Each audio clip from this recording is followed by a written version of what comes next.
My report is Mission San Luis Obispo de Tolosa. September 1st, 1772. A cross was erected near San Luis Obispo Creek, and Father Winipro Serra celebrated the first Mass, marking the site destination of the fifth mission. Unlike many of the missions were resituated over time, San Luis Obispo stands on its original ground site.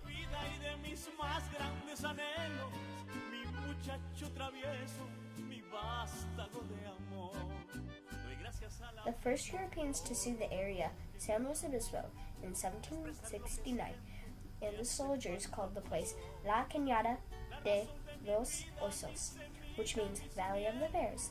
When they discovered many grizzly bears there, this fountain is made in honor of the original name.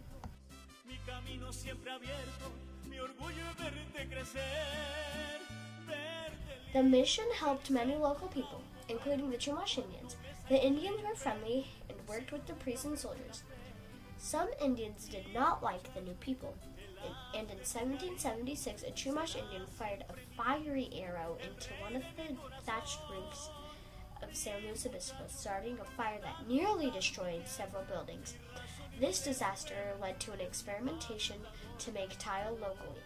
By 1790, most of the missions in California started using these same tiles that were not as vulnerable to attack. As you can see, there are many pictures of the mission in the museum. In the late 1800s, the mission was remodeled to look like a parish church that people built on the East Coast. A New England steeple was even added. The steeple was removed and the mission was restored to its original state in 1934.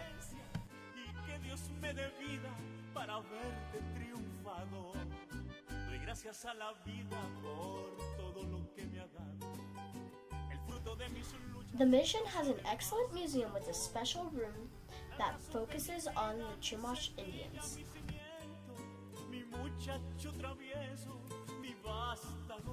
Here we can see an altar that is sealed for the visitors and preserved for future generations. The museum displays much of the history experienced by the many residents of Mission San Luis Obispo de Tolosa. Here you can see many of the tools used by the citizens. The cot and the saddle were once used by the soldiers. Much of the history has been preserved for Mission San Luis Obispo de Tolosa. If you have the opportunity to visit, I suggest you